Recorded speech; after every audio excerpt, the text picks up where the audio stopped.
The NRA is coming under an incredible amount of pressure from its own membership, as well as people across the political spectrum, to expel longtime board member Ted Nugent. He's also a feces enthusiast, you might know that as well.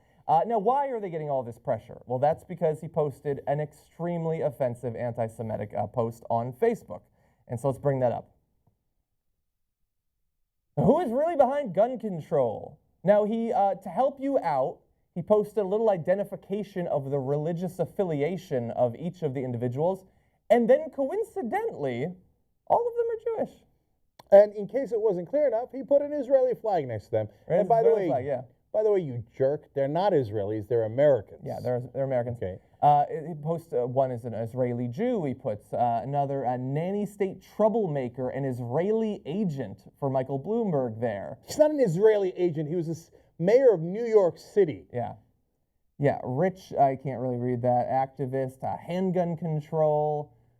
Served in Israel's army during the Gulf War, so obviously you can't trust him. I got it. So I know Rahm Emanuel did serve in the Israeli military, but he was also the chief of staff of the president of the United States and is now the mayor of Chicago. These are American citizens. This is deeply, deeply anti-Semitic. So now I get to say, what did I tell you, right? So we had run a story about how Ted Nugent had put some anti-Semitic stuff on Facebook, and of course the criticism of that was, no, you can't, no, it's not fair, you don't know, you're not sure. And I said, I do know. And by the way, it's like this comes as a surprise to you guys. So this guy who hates blacks and has said it over and over again, hates Mexicans, hates Muslims. So when he came for the blacks, the Mexicans, and the Muslims, you thought, oh, okay, maybe not so bad. Now you're surprised he came for the Jews?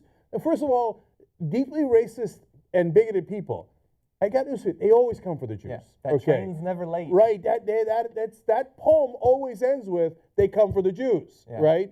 So, yeah, wow, it turns out the really right-wing guys still hate Jews. Of course they do, of course they do. They have for time immemorial. Yeah. Don't get into bed with these guys.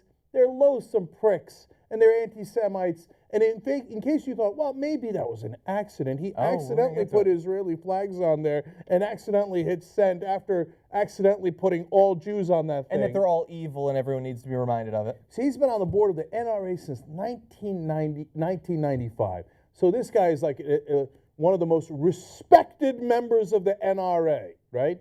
So they asked him to apologize. So now if it was a mistake, you go, oh, my account got hacked, right? Whatever you want to say. Or I'm so sorry, but you know, I was impersonating Mel Gibson. I'm sorry. My neighbor came by. Whatever. You say you're sorry, right? What do you do instead, John? No. Okay. Why don't we jump ahead? Graphic 16. This is what he posts after all of the criticism that came in from NRA members.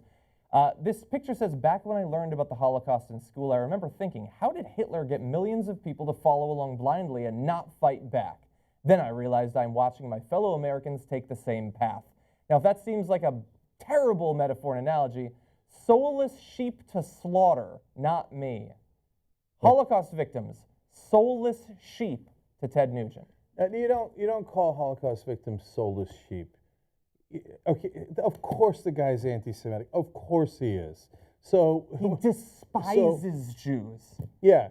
And he has disdain for them. Now, okay, you're going to force me to say the Ted Nugent story again for those of you who haven't heard it, because in this context, he's saying if you don't fight back, if you don't pick up a weapon and fight against your enemies, you're soulless and you're sheep. Now, lucky for Ted Nugent, he's of the age where he should have gone to Vietnam. And he got drafted. Perfect. So he went and he was a hero, right? He's got all the medals. Oh, right, he didn't go. Now you're going to love the part about why he didn't go. Mm-hmm. He got a deferment. Well, how did he get a deferment? They declared him mentally unfit to serve. Why? Because he so desperately didn't want to go to Vietnam. He was so scared, so soulless, that he crapped his pants and sat in it for days. So when he showed up, he smelled and they thought he was mentally ill. Oh. He literally crapped himself at the thought of actually going to combat. And he's been trying to make up for that for decades with false bravado of, oh yeah, Hillary Clinton, Barack Obama, suck on this. Give me a machine gun and a helicopter above South Central and I'll gun down animals. Yeah, and then shooting defenseless animals from different places. Yeah, I mean, it goes on and on and on in an effort to compensate for the fact that he is a deeply soulless coward. Yeah. Right, and what do cowards like that do at the end? Well, I can't blame myself. and I'm so insecure, I got to blame someone else. Yeah. And they start with who's the easiest victim, right? So in this country, for a long time, it was blacks and Mexicans, and then lately it's been super popular and easy to pick on Muslims, so he joins that bandwagon. But at the end of that bandwagon, of course, Jewish Americans. Comes back there, yeah. So he did it again. So if you think that the guys that are like, oh yeah, we like Israel, yeah man, go kill the Muslims, who's next? We know who's next. Yeah.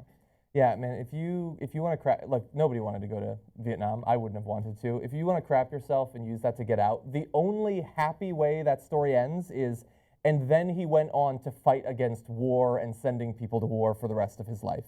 Then it becomes a semi-admirable, if uncomfortable story to tell, not when you send other people there. And by the way, we did a great story about this live at Politicon months ago, but that meme is not only offensive, it's also 100% not true.